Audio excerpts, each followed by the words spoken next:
Muito bom dia, quero saudar os amados irmãos, os irmãos com a paz do Senhor Jesus, louvando sempre ao Senhor por mais um dia, por sua misericórdia ter se renovado mais uma vez essa manhã e por Ele ter nos conduzido. Meus irmãos, nós passamos por tempos difíceis, mas hoje eu quero falar sobre a perseverança. Nós precisamos perseverar em Cristo Jesus. Para isso eu convido a amada igreja a abrir a sua Bíblia em Josué, capítulo 14. Livro de Josué, capítulo 14. Nós vamos fazer a leitura dos versículos 6 ao versículo 15. Josué 14, 6. Chegaram os filhos de Judá a Josué em Gilgal, e Calebe, filho de Jefoné, o quenezeu, lhe disse: Tu sabes o que o Senhor falou a Moisés, homem de Deus, em Cades Barneia, a respeito de mim e de ti. Tinha eu 40 anos quando Moisés, servo do Senhor, me enviou a Cades Barneia para espiar a terra, e eu lhe relatei como sentia no coração. Mas meus irmãos que subiram comigo desesperaram o povo. Eu, porém, perseverei em seguir o Senhor, meu Deus. Então Moisés, naquele dia, jurou, dizendo: Certamente a terra em que puseste o pé será tua e de teus filhos, em herança perpetuamente, pois perseverastes em seguir o Senhor, meu Deus. Eis, agora o Senhor me conservou em vida, como prometeu. 45 anos há desde que o Senhor falou esta palavra a Moisés, andando Israel ainda no deserto, e já agora sou de 85 anos. Estou forte ainda hoje como no dia em que Moisés me enviou. Qual era a minha força naquele dia? Tal ainda agora para o combate, tanto para sair a ele como para voltar. Agora, pois, dá-me este monte de que o Senhor falou naquele dia. Pois naquele dia ouviste que lá estavam os anaquins e grandes e fortes cidades. O Senhor, porventura, será comigo para o desapossar, como prometeu. Josué o abençoou e deu a Calebe, filho de Jefoné, Hebrom em herança. Portanto, Hebrom passou a ser de Calebe, filho de Jefoné, o quenezeu, em herança até o dia de hoje, visto que perseverara em seguir o Senhor, Deus de Israel. Até aqui. Nós vamos ler até o 14 somente. Meus irmãos, nós vamos colocar diante de Deus, mais uma vez, o que nós vamos estudar, o que nós vamos buscar de conhecimento a respeito dele. Vamos orar? Senhor Deus, nós queremos te louvar e te bendizer, porque mais uma vez nós podemos abrir a tua santa palavra e meditar, Senhor Deus. Senhor Deus, nós sabemos que nada pode ser discernido aqui, a não ser que teu Espírito Santo venha nos revelar, Senhor Deus, acerca da tua palavra. Senhor Deus, a sabedoria não é pelo conhecimento do homem, mas a sabedoria ela vem dos céus. Então nós pedimos em nome de Jesus que o Senhor envie sabedoria a cada um de nós, Senhor Deus, ao que fala e aos que ouvem, para que todos nós possamos absorver da tua palavra e conseguir aplicar a tua palavra nas nossas vidas, para uma vida em conformidade com Cristo Jesus. Senhor Deus, nós sabemos que o mundo precisa da tua palavra, mas que o mundo tem rejeitado a tua palavra. Nós sabemos que as igrejas, que são denominadas igrejas evangélicas hoje, muitas delas têm se apartado da sua palavra para colocar em filosofias de homens, aquilo que os homens acham que é, ou aquilo que os homens querem levar as pessoas a fazer. Senhor Deus, tenha misericórdia e não nos deixe cair por esse caminho. Nós precisamos do Senhor, somente da tua direção, e nós queremos ser mudados e transformados pelo poder da tua palavra.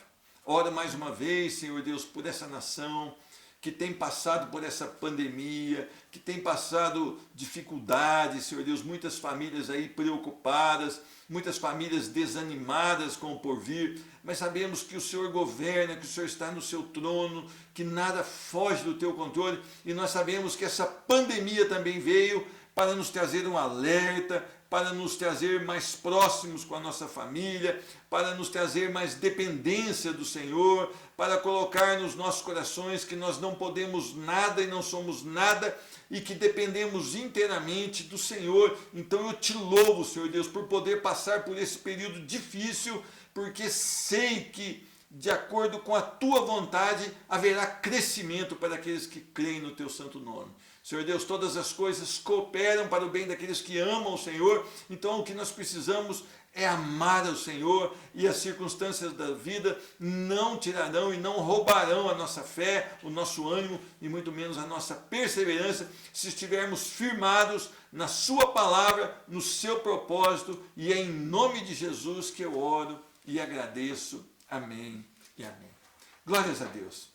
Meus irmãos, perseverança. Eu anotei aqui algumas definições de perseverança, apenas 3. Constância, não desistir, insistência. Meus irmãos, nós temos notado que normalmente as pessoas desistem das coisas.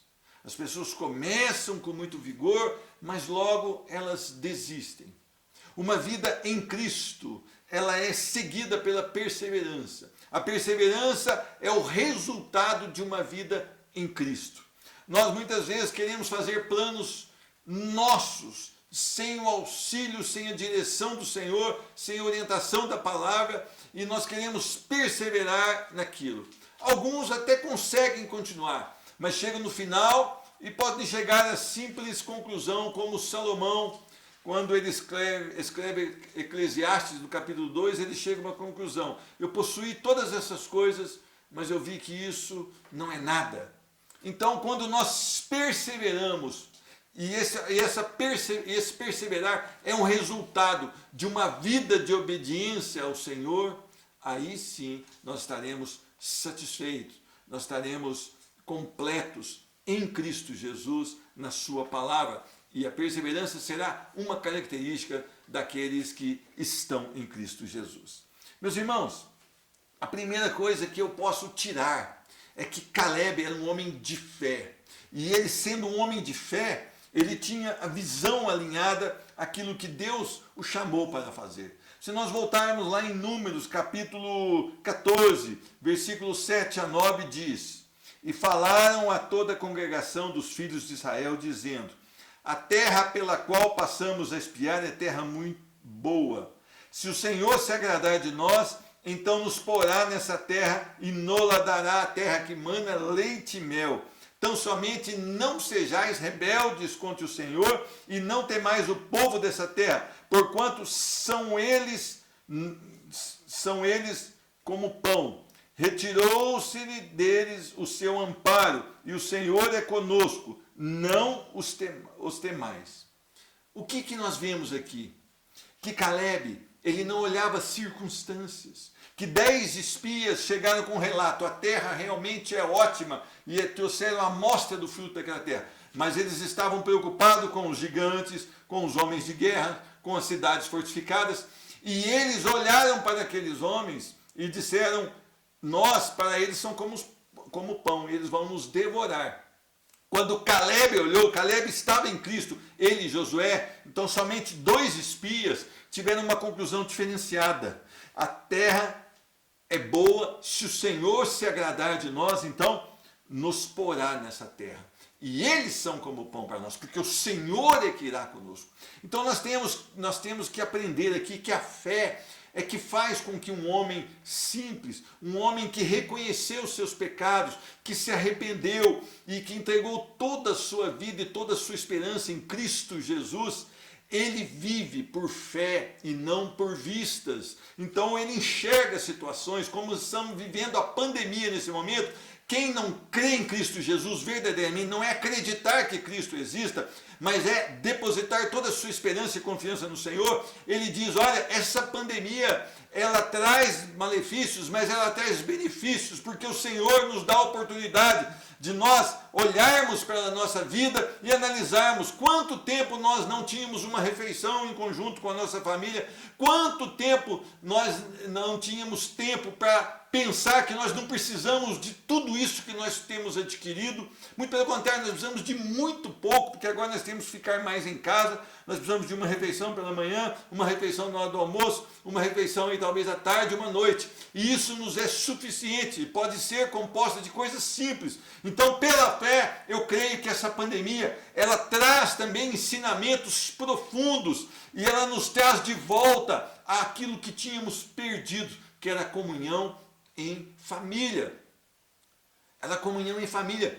O primeiro campo missionário de um homem, de uma mulher que crê em Cristo Jesus é sua própria família. E nós estávamos esquecendo da família para avançar. E muito pelo contrário agora, nós temos que ficar aqui um pouco mais confinados.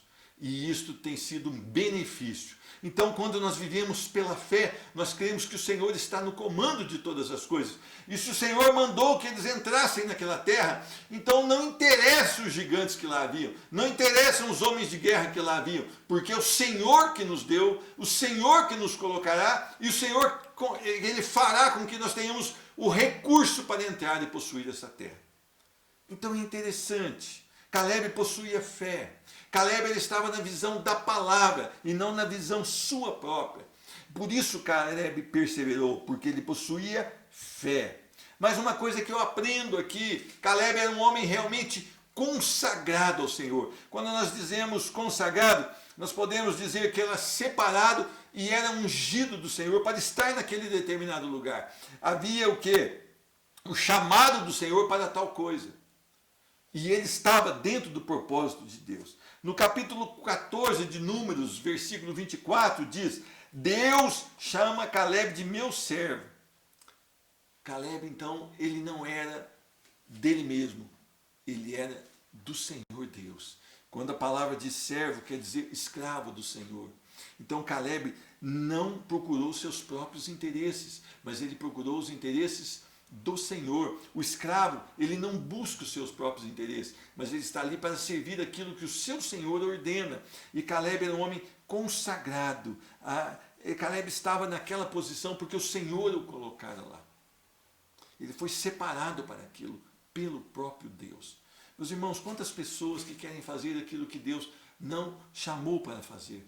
Nós vemos hoje muitas pessoas se frustrando no ministério, pessoas querendo levar no ministério na força do braço, querendo levar na força da eloquência, do seu conhecimento bíblico, do seu conhecimento geral, e eles não conseguem avançar, porque não foram consagrados para isso. Eu estou dando exemplo para que você veja que o Senhor chama o Caleb de servo. Vamos ler esse texto todo lá em Números 14, versículo 24, para que você possa entender como Deus cuidava da vida de Caleb lá atrás e como cuidou até o final. Porém, o meu servo Caleb, visto que nele houve um outro espírito e perseverou em seguir-me, eu o farei entrar nessa terra que ele espiou, e a sua descendência a possuirá. O Senhor estava falando a Moisés a respeito de Caleb. Nós temos hoje aquele que quer se autodefinir como crente. Aquele que quer dizer, eu sou crente porque eu faço isso. Eu sou crente porque eu sou dessa maneira. Eu sou crente porque, olha para mim. Mas é interessante, aqui não é Caleb falando que ele era crente. É o próprio Deus dando um testemunho a respeito de Caleb. Assim como Deus dá um testemunho para o próprio diabo a respeito de Jó. Viste o meu servo Jó. Como é o meu servo Jó? Íntegro, reto, temente a Deus e se desvia do mal. Nós temos que entender que um homem consagrado, ele é consagrado pelo Senhor e ele vive para o Senhor. E é interessante, quem dá testemunho a respeito dele não é ele próprio, mas é o próprio Deus que tem um testemunho a respeito. Agora eu pergunto para você, você é consagrado ao Senhor? A sua vida mostra que você é um homem, uma mulher consagrado ao Senhor? Os seus filhos olham para você, enxergam você como uma pessoa consagrada ao Senhor? A sua vida é voltada para o Senhor? O Senhor te separou para Ele? Será que as pessoas têm notado isso em você? Talvez dentro da sua casa seja a sua prova de fogo para você mostrar se é um homem ou uma mulher consagrado ao Senhor. Agora eu também aprendo que Caleb, ele perseverou porque ele tinha princípios. Veja bem, as pessoas do mundo dizem que não importa os caminhos, contanto que se chegue ao resultado. Nós não somos assim. Nós queremos chegar ao resultado pelos caminhos da retidão do Senhor. Quando a palavra diz lá em Números capítulo 14, 24, que nele, ou quer dizer, em Calebe há um outro espírito, quer dizer que em Calebe há uma outra postura, que em Calebe é um homem diferenciado da maioria, que há em Calebe um espírito de obediência, de submissão, um espírito de dedicação ao Senhor. Então este homem, ele é um homem de princípios. E quais são os princípios que devem reger a vida de um crente, de uma cristã? São os princípios da própria palavra de Deus. Nós temos um caminho a percorrer e o caminho é estreito, quer dizer, o caminho é de acordo com a soberana, santa, perfeita e agradável vontade de Deus.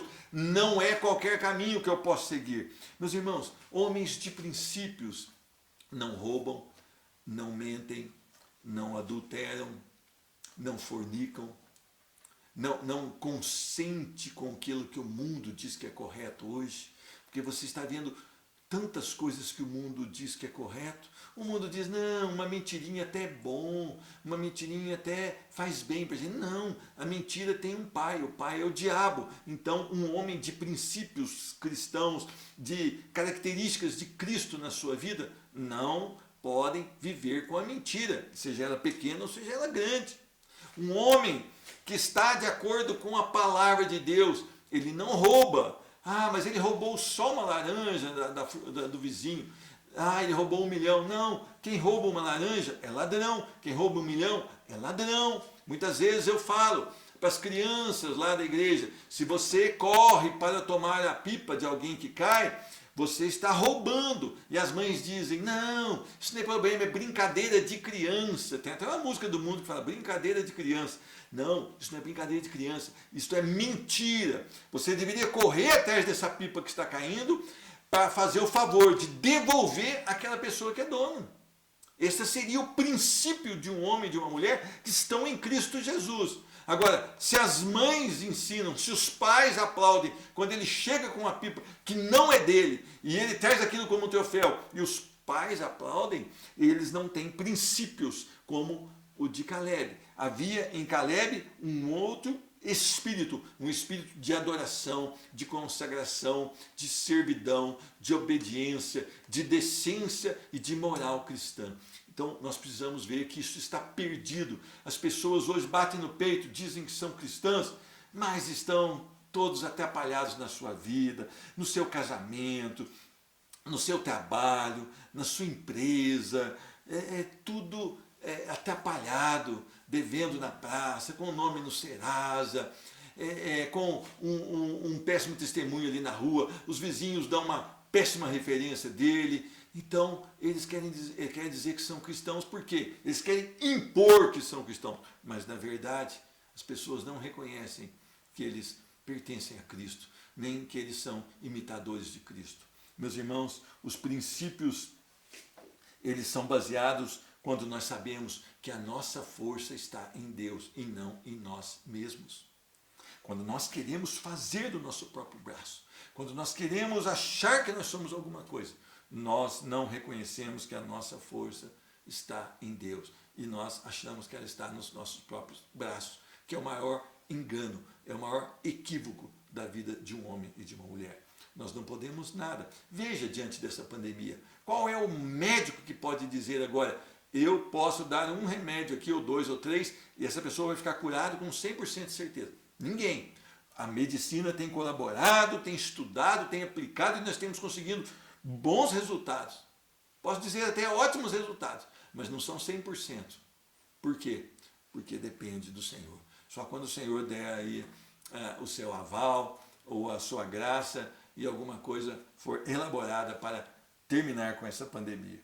Meus irmãos, muitas vezes, quando nós não temos princípios, nós caímos também num outro erro, quando nós não estamos no Senhor, é a soberba. Meus irmãos, a soberba é algo terrível. Ela nos faz acreditar que somos alguma coisa. Meus irmãos, qual homem pode acrescentar um dia na sua vida? 1 minuto que seja? Nenhum. Qual homem que pode dizer que amanhã estará em tal lugar? Nenhum. Qual homem que pode dizer que vai chegar ao final da sua vida dessa maneira? Nenhum. Nós precisamos entender o quanto limitado nós somos para entender que a soberba nos traz um grande prejuízo. A soberba nos traz um prejuízo terrível. E vocês precisam entender isso. O homem soberbo é o homem que acredita em si mesmo. É o homem que se acha mais do que os outros. E esse homem perseverou porque ele obedecia Josué. E primeiro, antes de obedecer Josué, ele obedeceu a Deus sempre. E como ele obedecia a Deus, a autoridade que estava sobre ele, que era Josué, também ele tinha obediência. Primeiro eles serviram ali a Moisés. Depois Josué, ele foi o substituto de Moisés e ele passou a servir. E este homem era humilde. E este homem era um homem que estava sempre buscando o Senhor. Meus irmãos, Caleb também, ele perseverou no Senhor e ele não envelheceu por dentro e nem por fora. Olha o que diz a palavra aqui. Ó. Eis agora, o Senhor me conservou em vida. Josué 14:10. Como prometeu, 45 anos há desde que o Senhor falou esta palavra a Moisés, andando Israel ainda no deserto, e já agora sou de 85 anos. Estou forte ainda como no dia em que Moisés me enviou. Qual era a minha força naquele dia, tal ainda agora para o combate. Meus irmãos, como um homem pode ficar 45 anos ali, 38 mais ou menos peregrinando no deserto, depois mais 7 de avançar pela terra, né? Porque eles foram entrando na terra e foram passando por batalhas, e isso durou até 7 anos, mais ou menos, até que chegasse esse dia em que ele ia receber o seu pedaço de terra. Como esse homem pode ter o mesmo vigor de 45 anos atrás? Só mesmo pela maravilhosa ação e o poder de Deus na vida dele. Então nós podemos entender que o Senhor nos conserva com vida, que o Senhor nos conserva com saúde. Isso tudo depende de Deus e não de nós. As pessoas hoje, elas tentam ser mais vigorosas, então elas passam horas ali na academia, elas retiram vários tipos de alimentação, tudo. Cuidar do corpo é bênção do Senhor, eu não sou contra você cuidar do corpo. Mas quando isso se torna algo além e você passa a crer muito mais que você pode conduzir o seu corpo à saúde do que depender do Senhor, aí é uma tragédia. Aí é uma tragédia, porque passa a ser o quê? Um adorador de si mesmo. Então, quem conduziu ele com saúde e vigor? O Senhor. Ele apenas continuou trabalhando, ele apenas caminhou pelo deserto o tempo que lhe foi imposto pelo Senhor, e ele continuou lutando para entrar na terra prometida, até que as pessoas fossem ficando com o seu pedaço de terra. E ele agora ele está pronto para herdar o seu pedaço de terra. E o Senhor o conservou tão forte como ele era. Meus irmãos, só o Senhor pode nos dar a saúde. Só o Senhor pode nos conservar a saúde. E nós precisamos entender isso. Não há nada que você possa fazer para garantir que a sua saúde seja ideal. Nós podemos estar muito bem hoje, estourar uma veia aqui na nossa cabeça e nós caímos aqui e podemos estar dentro de um hospital e mesmo assim entraremos em óbito. Só o Senhor pode nos conduzir em vigor. Então nós precisamos perseverar em obedecer ao Senhor. Nós precisamos perseverar em fazer aquilo que o Senhor mandou que nós fizéssemos. Nós precisamos perseverar em uma vida de submissão ao Senhor. Nós precisamos perseverar em adoração ao Senhor. As pessoas, talvez porque nós estamos afastados ainda do tempo de adoração, as pessoas podem estar se sentindo mal por isso. É normal, é natural. Nós estamos sem ver os nossos irmãos, nós estamos sem participar do culto público, da ceia do Senhor, das escolas bíblicas ali. Nós estamos desta maneira. Mas isso não pode acabar conosco, muito pelo contrário, nós temos que entender que Deus está dando um tempo para que nós cuidemos da nossa família primeiro aqui, e quando nós voltarmos, nós estaremos cheios de desejo de congregar. E talvez nós passaremos a valorizar os nossos irmãos mais do que valorizamos lá atrás. Nós passaremos a valorizar a igreja que nós congregamos mais do que nós valorizamos há tempo atrás. Talvez nós tenhamos desprezado tantos cultos, né? Acho que hoje eu não vou, acho que hoje eu vou, acho que isso eu não quero, acho que isso eu quero. Talvez agora haja uma necessidade maior. Então, mais uma vez, o Senhor está nos dando oportunidades. E este homem, depois de 45 anos, ele com 85 anos, ele se sentia inteiro e pronto para o combate. Como você se sente hoje? Eu tenho visto as pessoas hoje, 20, 25 anos, tão desanimadas, não sabem o que querem, não sabem onde querem chegar, não sabem o que querem fazer. Você nota hoje que uma pessoa está no ensino médio e você conversa com ele, o que você quer fazer? Ainda não sei. As pessoas parecem que estão tão desligadas, estão sem objetivos, não é verdade? Se estão assim na vida aqui fora, certamente estarão na vida espiritual também. Porque o reflexo de uma vida em Cristo é você ter uma vida bastante proveitosa fora do templo, fora do lugar de adoração. E é um reflexo da vida, é uma continuidade da vida em Cristo Jesus. Eu não consigo ver um adolescente que não tem ambições no sentido de, não, eu vou me capacitar nessa área, eu vou fazer isso, eu vou estudar, eu vou pelejar. Não, as pessoas estão desanimadas, achando tudo difícil, tudo custoso. É uma juventude que está travada. Elas querem cuidar do corpo, elas querem aproveitar a vida, mas aproveitar de que jeito? Elas não estão preparando o campo, elas não estão fazendo a semeadura, e elas não vão perseverar nisso, porque elas não vão conseguir chegar a objetivo algum. E se estão assim na vida fora, é porque a vida espiritual está terrível. Porque se estivesse bem alinhada a vida espiritual, certamente ela teria uma vida com propósitos definidos fora. E eu quero que você aprenda mais uma coisa. Caleb perseverou também em obediência. Vamos ler mais um versículo, Números 13, 30. Vamos ler mais um versículo em Números 13, 30. Então Caleb fez calar o povo perante Moisés e disse: Eia, subamos e possuamos a terra, porque certamente prevaleceremos contra ela. Meus irmãos, Caleb naquele instante que o povo começou a murmurar contra o Senhor, que o povo já começou a incitar a rebeldia contra o Senhor, Caleb fez aquele povo calar e falou: olha, nós certamente entraremos e possuamos aquela terra, porque é um projeto de Deus. Então a obediência desse homem, a convicção na palavra de Deus, era algo profundo. As pessoas hoje elas não têm convicção na palavra de Deus, por isso elas procuram tantas revelações. Por isso elas ficam achando versículos aqui e Deus mandou te dizer. Deus mandou te dizer, seja obediente, submeta a seu Senhor, entrega a sua vida em arrependimento e em devoção somente ao Evangelho da Graça. Isso que Deus nos falou. Agora elas ficam começando a inventar ou então começando a procurar pessoas que lhe dê palavra que o seu ego está querendo. Aí o profeta do Senhor diz que eu vou conseguir fazer isso. Que profeta? Que profeta é este? Viva uma vida de obediência. Eu não tenho nada, eu sou obediente.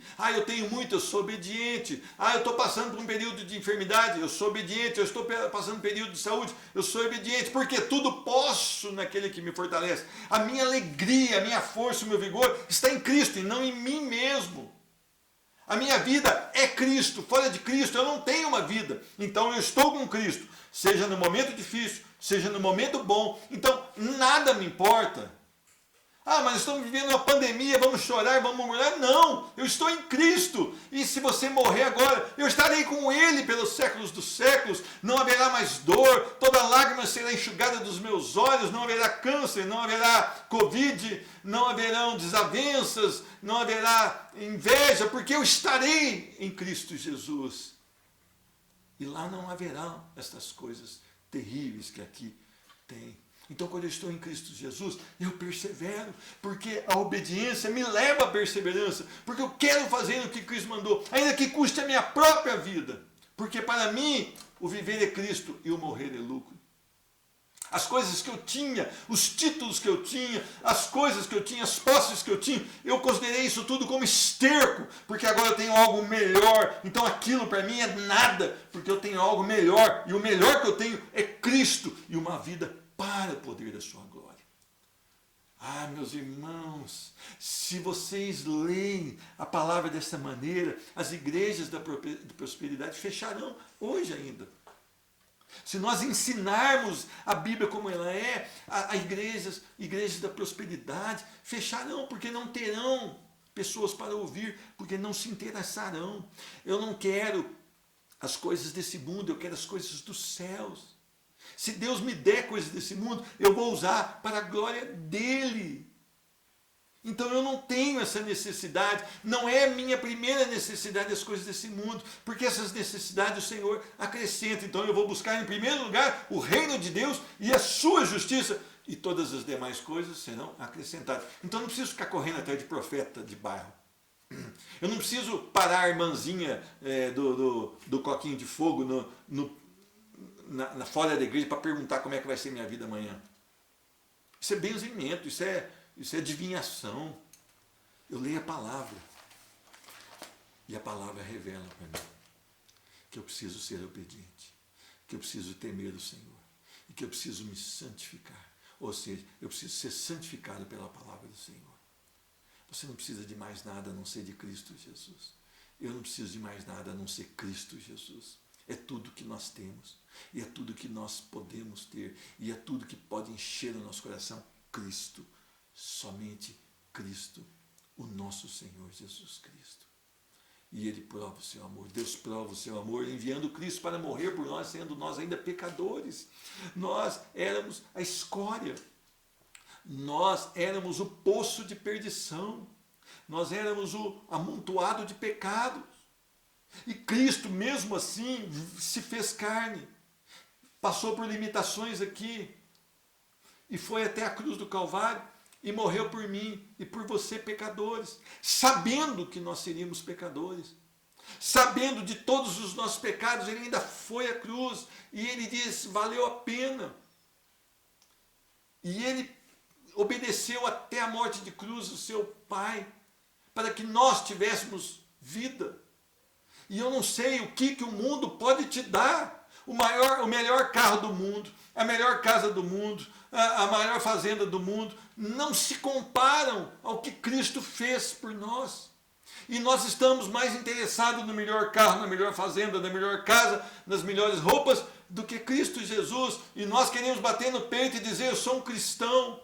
E eu quero um Cristo que me dê coisas, eu quero um Cristo que me dê dinheiro, eu quero um Cristo que me dê saúde, eu quero um Cristo que arrume meu casamento, mas eu não quero servir a Cristo como Caleb serviu em obediência, 45 anos ali desde a sua peregrinação no deserto até tomar posse da sua terra. Ele perseverou em obedecer, perseverou na fé, perseverou na visão que Cristo lhe deu, perseverou em tudo aquilo que Cristo tinha proposto para ele. E eu quero que você entenda uma coisa. Não busque coisas. Busque Cristo Jesus. As coisas passarão, mas a palavra do Senhor permanecerá eternamente. Meus irmãos, se Cristo não te curar da sua enfermidade e você morrer, mas você morrer em Cristo, você estará na eternidade com Cristo. Se Cristo te curar da enfermidade e você morrer sem Ele, você estará na ira do Senhor pelos séculos dos séculos. Então qual é a sua necessidade hoje?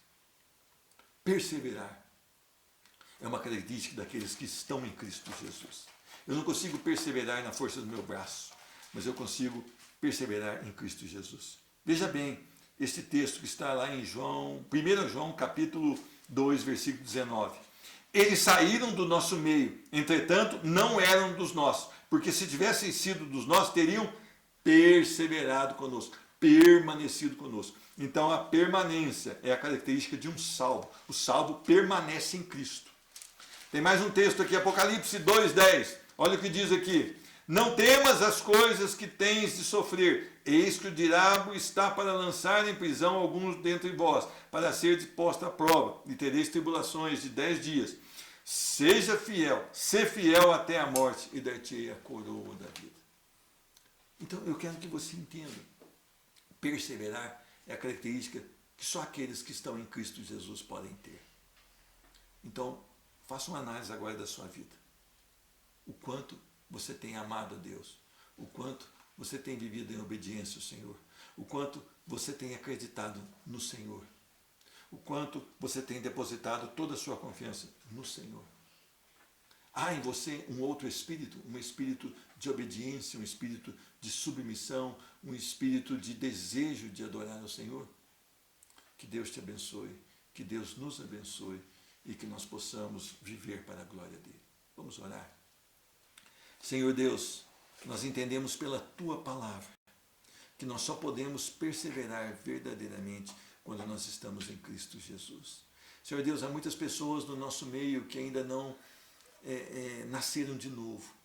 E é uma obra que só o Senhor pode fazer. Senhor Deus, que a sua palavra vá de encontro à necessidade desse coração, que o Senhor possa, através do seu Santo Espírito, se revelar a essa pessoa e que ela possa verdadeiramente confessar que Jesus Cristo é o Senhor. Ah, Senhor Deus, ali haverá um novo nascimento, haverá uma nova vida, uma nova perspectiva, uma vida de obediência, submissão somente ao Senhor. Deus, perdoa os nossos pecados, porque mesmo nós estando em Cristo Jesus, nós sabemos que pecamos todos os dias, precisamos do teu perdão, mas o teu Espírito tem sido tão generoso para conosco que ele tem nos alertado a respeito de coisas que temos praticado que não devemos mais praticar. Senhor Deus, tudo isso nós entendemos que é a tua misericórdia e o teu cuidado sobre as nossas vidas. Senhor Deus, nós entendemos o teu amor até mesmo nesta pandemia, dando para nós um tempo para voltarmos atrás, Senhor Deus, para voltarmos como a igreja primitiva, Senhor Deus, num tempo maior de oração, de doutrina da palavra, de submissão, de olhar para o lado, Senhor Deus, de poder estender a mão. É um tempo glorioso e um tempo extremamente maravilhoso. Senhor Deus, nós pedimos que essa pandemia se acabe, Senhor Deus, mas nós entendemos que nada foge do teu controle. Se nós tivéssemos a nossa vontade cumprida pelo Senhor, seria que ela se acabasse hoje ainda, Senhor Deus. E sabemos que o Senhor tem poder para fazer isso. E é no nome de Jesus que nós oramos e agradecemos. Amém. Que Deus te abençoe e a paz do Senhor Jesus.